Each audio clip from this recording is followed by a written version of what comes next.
Neville dropped the folder on the desk like it weighed nothing. 14 months of work. My team's best effort on the Hartwell account, and he wanted it restructured before the end of the week. That was the moment I understood it was finished. My name is Graham Alderton. I'm 63 years old, and that Wednesday afternoon in October was the last time I ever walked into Meridian Property Advisory as an employee. By 8:47 the following morning, 9 of their longest-standing clients had already transferred their mandates to me. Let me go back to the beginning.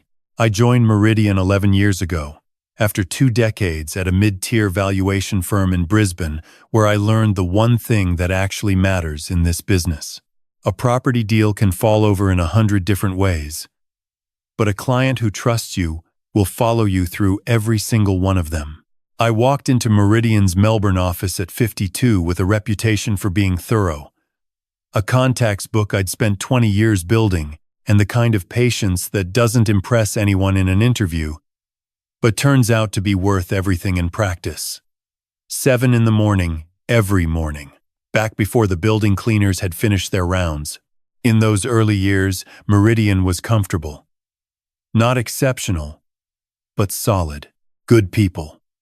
Steady client base.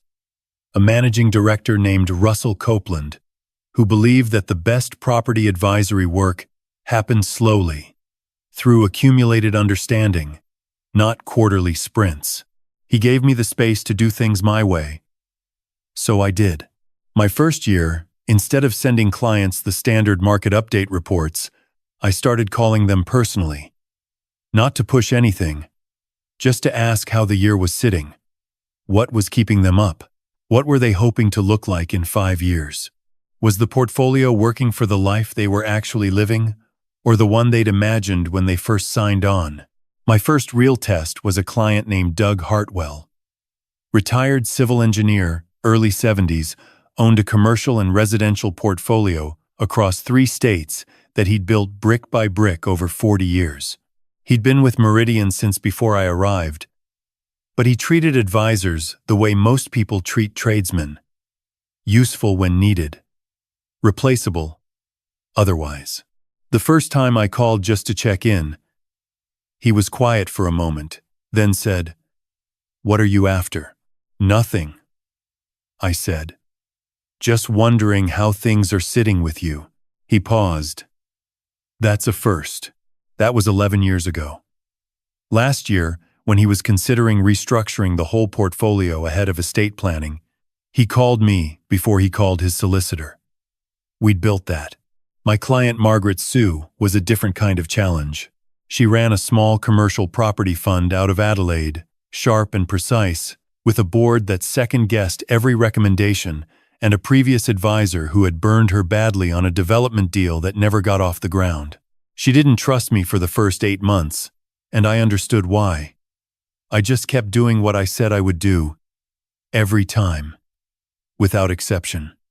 One afternoon she called, frustrated about a rezoning opportunity her board had knocked back twice. I spent 90 minutes on the phone with her, not billing a moment of it, just working through the logic out loud. A fortnight later, I sent her a revised case study showing comparable outcomes from 3 interstate examples her board couldn't reasonably dismiss. She got the approval. She remembered that. Then there was a client named Terry Brannigan, retired police detective turned property investor based in Perth. Blunt, no patience for waffle, could smell a sales pitch from across a car park. We got close the way older men sometimes do in this industry. Slowly, through shared problems and honest conversations over coffee after site visits. When his wife passed in the 3rd year of our working relationship, I flew to Perth for the service. Didn't tell him I was coming. He saw me standing near the back and gave me a nod that said more than most people manage with a full eulogy. These weren't client management tactics. I wasn't following a playbook. This was simply how I believed the work was supposed to be done. By year 6 at Meridian, my division was managing advisory relationships across portfolios worth just under $400 million. Russell used to say at company meetings That I was the advisor whose clients called on Christmas Eve, not because anything was wrong, but because they wanted to tell someone who'd understand. He meant it as a compliment. He wasn't wrong. Then Pacific Crest Capital acquired Meridian in late April. Russell retired within 6 weeks of the deal closing. He came to my office on his last day, shook my hand, and said, "I fought to keep the model intact as long as I could, Graham. What you've built here is real. Don't let them flatten it." I told him I wouldn't. I underestimated how hard they would push. Neville Druce arrived in June. 40 years old, polished in the way that comes from spending a career in financial centers rather than on the ground. He had an answer for every question before it was fully asked, and in 11 years of working with clients across multiple market cycles, I had learned that that particular quality is almost always a warning sign. His first team meeting, he stood at the whiteboard and told us that the era of relationship-heavy, low-velocity advisory was behind us. We were entering an era of portfolio throughput and accelerated conversion. I looked around at the people in that room. These were professionals who had spent years learning that the whole art of what we did was about slowing down, reading carefully, earning the right to be trusted. I nodded and gave it time. I thought I could hold a line between what Neville wanted and what our clients actually needed. I was wrong about that. You can't build a bridge when the other side is actively dismantling the foundation you're standing on. The changes came in stages, the way they always do when someone wants to hollow out what exists without triggering open resistance. New performance dashboards appeared first. Contact frequency metrics tracking how often each advisor touched each account per fortnight. The nature of those conversations was irrelevant to the system. Whether you'd spent 3 hours walking a client through a genuine structural problem in their portfolio, or whether you'd sent a templated market note, it registered the same. Neville's dashboard needed activity, and activity meant volume. My team meetings, where we actually talked about the people behind the portfolios and what was happening in their lives and businesses, were replaced with 15-minute pipeline reviews. Numbers only.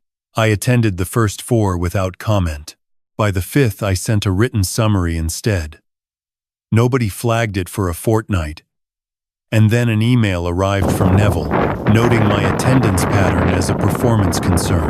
The compulsory Friday afternoon sessions began in August. Called Professional Development. They were pressure sessions designed to push advisors toward faster deal closure and more aggressive cross-selling. I attended twice, watched my team come back from those rooms looking tired in a way that had nothing to do with ours. After the second session, I stopped sending them. Neville logged it in a performance file I didn't know existed until one of the HR team mentioned it in passing during a conversation about something else entirely. Then there was a younger colleague named Jason Wick. He'd joined my team 2 years earlier. Bright and ambitious. The kind of energy that fills a room before he's said anything that earns it. I spent the better part of a year trying to teach him that listening was the primary skill. That a client who trusted you was worth 20 clients you'd talked into a contract. He nodded along in all the right places. The moment Neville arrived, Jason became someone I no longer recognized. It happened gradually.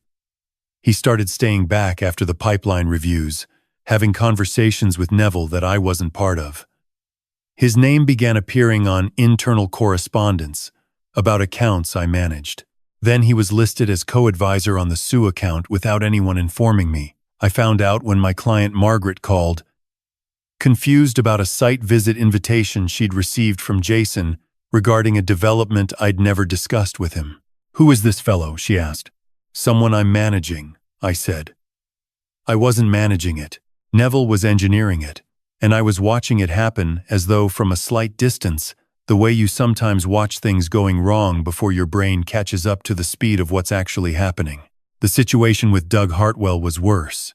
Jason called him on a Tuesday without telling me, and spent 45 minutes pitching an aggressive portfolio expansion that had nothing to do with the estate planning structure Doug and I had been carefully building toward.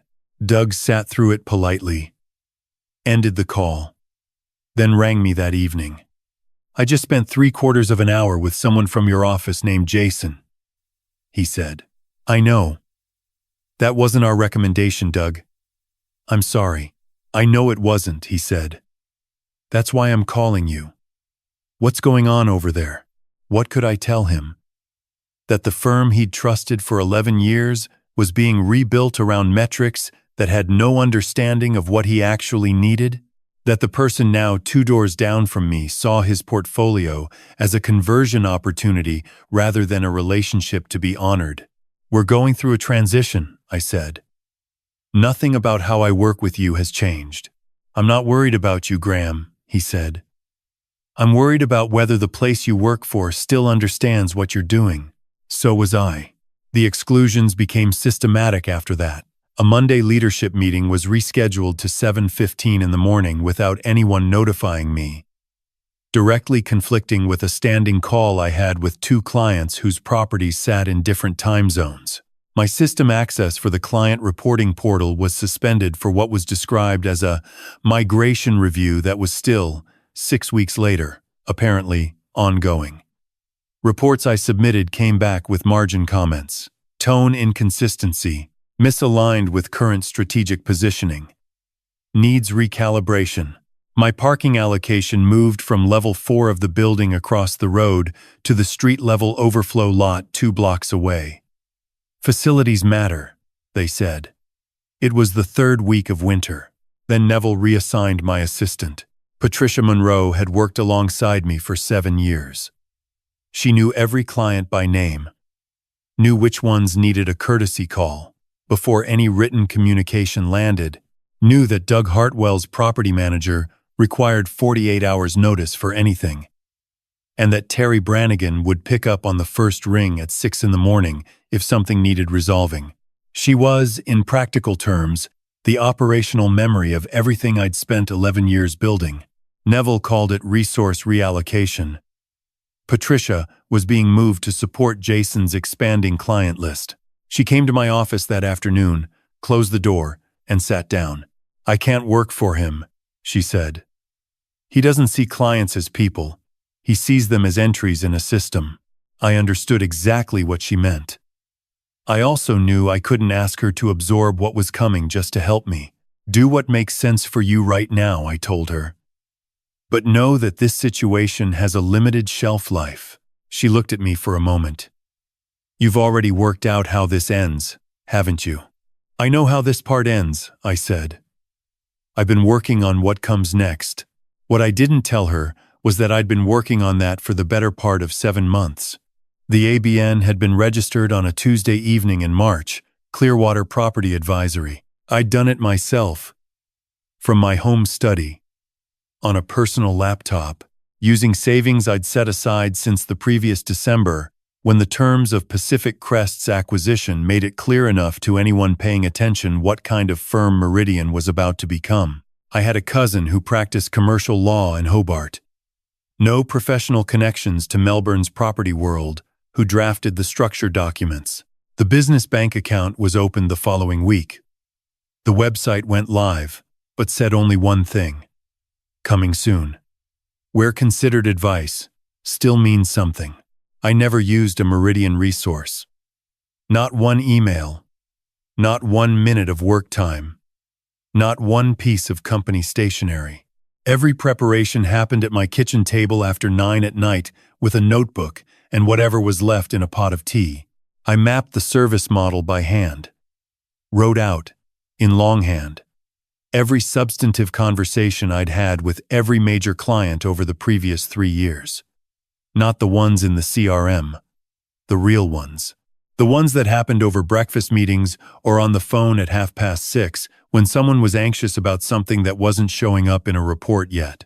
Over the course of about 3 months, I cleared my desk one item at a time.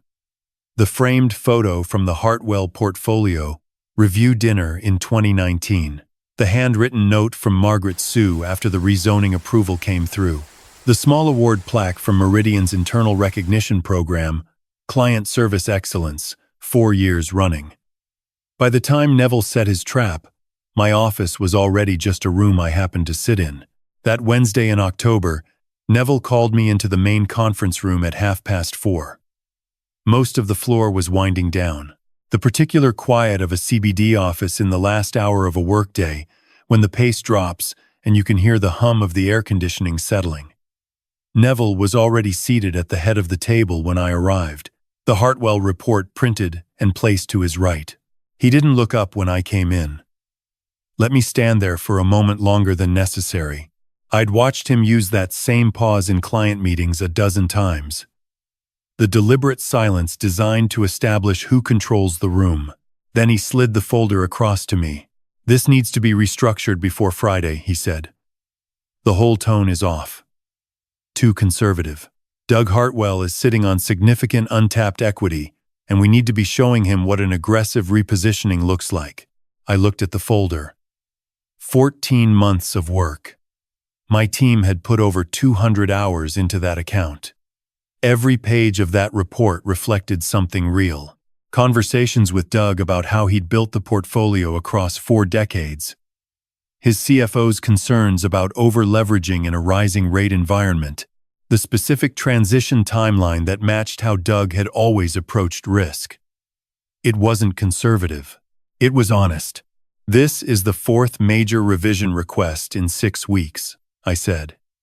"My team has logged over 200 hours on this engagement, and the report reflects exactly what Doug needs. I've worked with him for 11 years. Stability with a managed transition into estate planning is what he's asked for and what his situation requires." Neville leaned back in his chair. That same practiced gesture, hands folded, slight tilt of the head. "That's old model thinking, Graham. We're building something different now. More growth-oriented. You need to decide whether you're flexible enough to be part of that." Flexible. I'd been hearing that word since June. It meant working weekends.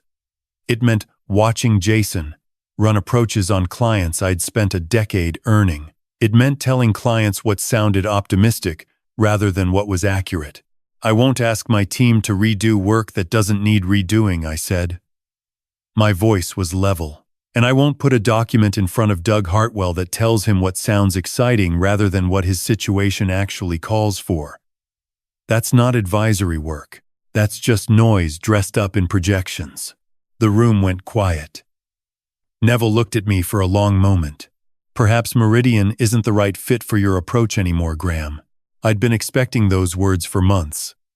I had run that conversation in my head so many times that hearing it out loud felt more like a confirmation than a surprise. "Perhaps it isn't," I said. I set my company laptop flat on the conference table, picked up my personal phone, my leather notebook with 11 years of handwritten client notes, and the coffee mug from my desk. The one my team had given me the previous Christmas with the words "World's Most Patient Advisor" printed on the side. I'd earned that one the slow way. "We'll treat this as termination for conduct," Neville said. His voice carried that particular tightness that people get when they believe they've closed something. "Building security will walk you out." Security didn't come. The building concierge, an older fellow named Reg, who'd been at that desk since before I joined Meridian, gave me a slow nod when I handed over my access card. "Going to be strange not seeing you come through of a morning, Mr. Alderton." "You'll hear from me around, Reg," I said. I walked out into the October evening. The air had that early spring edge to it, cool and clear. The way Melbourne gets before the weather makes up its mind. I didn't look back at the building. I sat in my car for a few minutes, then I updated my LinkedIn profile. Nothing dramatic. Exploring new directions in property advisory. That was all. The messages started before I'd pulled out of the car park. 7:43 p.m. Doug Hartwell. Graham. Heard through the grapevine. Something's happened. Whatever you're building next, count me in. Call when you're ready. 7:58 p.m. Margaret Sue. Please, tell me you have a plan already. I've been watching this coming for months. We need to talk. 8:11 p.m. Terry Brannigan. Just saw your update. You call me first. Whatever happens next, we're with you. 8:29 p.m. A client named Louise Faraday, who managed a family office in Sydney that I'd worked with for 6 years. Graham, please tell me, Clearwater is what I think it is. No intermediaries. Just you and me and a sensible conversation. I sat in that car park and read each message twice. These weren't expressions of sympathy. These were people who had been watching what was happening at Meridian for the better part of a year and had been waiting to see what I'd do about it. They already knew the answer. They just needed me to confirm it. I drove home, made a pot of tea, and opened my laptop. By 9:30, Clearwater Property Advisory was fully operational.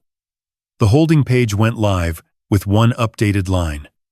Considered advice, long-term relationships, now open. Then I opened a document I'd been refining for the previous 6 weeks. 7 pages, no jargon, no throughput metrics, no velocity frameworks. A clean, straightforward explanation of how I approached property advisory work. How I would actually work with a client. What I needed to understand before making any recommendation, and what I would never promise simply to close an engagement. I called it a working principles document. Took me 5 drafts to get it down to something I was willing to put my name on. I sent it to Doug first. Short note with it. If you're serious about exploring alternatives, this is how I work. No pitch, no pressure. Just a conversation when you're ready. His reply came back in under a minute. This is exactly what's been missing. Can we talk Thursday morning? I sent the same document to 10 more clients before midnight. Not a broadcast email. Each message was individual, with a line or two connecting specifically to our history. Margaret received a note about the rezoning proposal she'd fought for 3 times. Terry got a thought on the succession planning conversation we'd started in August and never quite finished. Louise saw a preliminary outline for the discrete portfolio review she'd been asking about for 18 months, but hadn't been able to trust anyone with. I wasn't pitching. I was picking up conversations that Meridian had abandoned when it started measuring the wrong things. The responses came back steadily through the evening. Quiet and certain. Like a tide coming in. Finally, someone who treats the portfolio like it belongs to us, not them. Margaret. Call me Monday morning. Our board has been waiting for this. Terry. Can you be in Perth by next Thursday? I'll clear the morning. Louise. By midnight, I had 12 calls on the calendar. I closed the laptop, finished my tea, and went to bed. Thursday morning at Meridian started like any other, until it didn't. I wasn't there to see it. I was at my kitchen table with my second cup of tea, watching contract confirmation emails arrive. But Patricia, who had submitted her resignation at 7 that morning and was waiting for me at the cafe we'd agreed on, gave me the full account over coffee. Jason Wick had come in early. Dressed well. Confident in the way that people are when they believe something important is about to happen for them. Neville had apparently told him over the previous weekend that several of my former accounts were transitioning formally to his leadership. This was his moment. At 8:31, the main line forwarded a call to his desk. Doug Hartwell, asking to speak with his advisor. Jason took it at his desk. Mr. Hartwell, great to hear from you. I've been looking forward to walking you through some exciting new directions for the port. I'm calling to inform you that the Hartwell family interests are terminating their advisory relationship with Meridian Property Advisory effective today. Please have your contracts team contact my solicitor regarding the formal transition documentation. The office went quiet in the way it does when something important has just happened and everyone knows it, but no one is sure yet whether to say so. There may be some confusion here. Graham has moved on, but I want to assure you that our team is fully equipped to. This has nothing to do with personnel, Doug said. We've found an arrangement that suits our values better. Good morning. The line went dead. Jason sat holding the phone, By 8:47, the portfolio management system had begun logging termination notices in a cascade that nobody in that office had ever seen before. Margaret Sue, Terry Brannigan, Louise Faraday. One after another, formal written terminations landing in the system. Accounts I had managed for the better part of a decade, gone in the time it takes to process a few emails. Neville came out of his office at 9 o'clock, tablet under his arm. "System error," he said to the floor. "Run a diagnostic." Nobody moved to run a diagnostic because everyone in that room already knew it wasn't a system error. The all-hands meeting was called for 9:15. Glass-walled boardroom.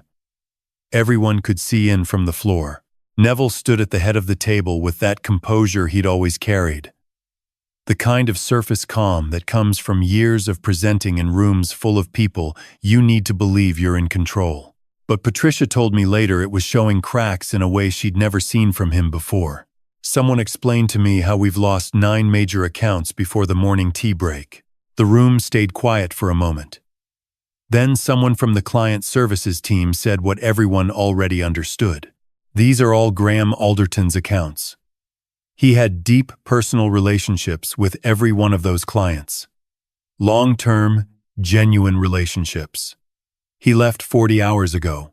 Neville looked at the table. Something shifted in his expression. Pull up his LinkedIn. Someone put it on the screen. Clean profile, professional photo. No mention of Meridian, no public grievance, no farewell announcement. Just a single update from Wednesday evening. Founder and principal advisor. Clearwater Property Advisory. Considered advice. Long-term relationships. Get legal on the phone, Neville said. His voice had gone quieter in a way that didn't sound like calm.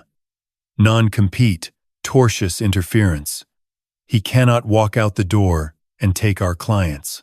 HR spoke up from the end of the table, quietly, in the way people do when they have information that's going to land badly. He doesn't have a non-compete. Senior advisor contracts. The non-compete provisions were removed across the board 14 months ago.